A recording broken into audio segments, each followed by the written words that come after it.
Какво си чел напоследък? Какво според теб струва да се прочете? Да, да се прочете. Има много един роман на Василий Аксьонов, който се казва "Остров Крим", и в момента чета всичко от Аксьонов и всичко от нова руска литература. В смисъл не е бестселър и тия работи, макар че бестселъри е добре да се четат, глупави книжки, тъй като човек се учи на занаят.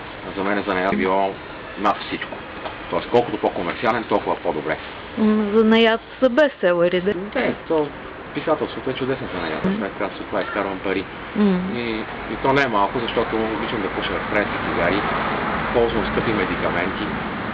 Не, имам предвид, че да спишеш бестселъри е един занаят, а да пишеш друг тип неща е друг занаят, нали? Е добре да прехвърлиш занаята в сериозно. И става окей. Ето Василий Аксьонов е такъв. На всичкото отгоре много му завиждам, че е умрял в диарите. И аз искам да умра така, някъде да поможе на 87 години с незапалена пура в едната ръка и с кутия кибрид в другата, в собственото си легло. Обаче. Мисля, че е готина композиция. Доста приятна инсталация. Значи първа задача да докараш до 87. Да, непременно. То в нашия род на мъжете винаги умират в преклонна възраст, обаче от много гадни болести. Примерно рак на това, рак на това, и аз примерно се мора да е някаква такава безболезнена левкемия, да речем. Те до тогава ще разрешат евтаназия. Евтаназията. Нещо от българче. От българска литература ли? Мисля, че Алек Попов "Черна кутия" е много добре написана книга. Много баснословно, или? Много? Много баснословно, тип басня.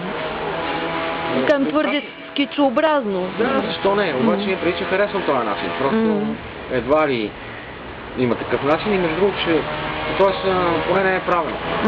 И много хубав текст очаквам да прочета в момента. Един роман от Стефан Иванов, който се казва, носи баналното заглавие "Само двама", но от това се крие доста мускулев текст, приятен текст, написан от толкова млад и ерудиран човек.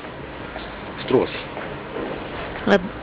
Може би да кажем за четенията, значи много автори, с които съм говорила, смятат, че нищо не са спечели от това, че са чели пред публика. Има ли смисъл според теб да се чете пред публика в така съвсем неангажирана среда, каквато е, например, на един клуб?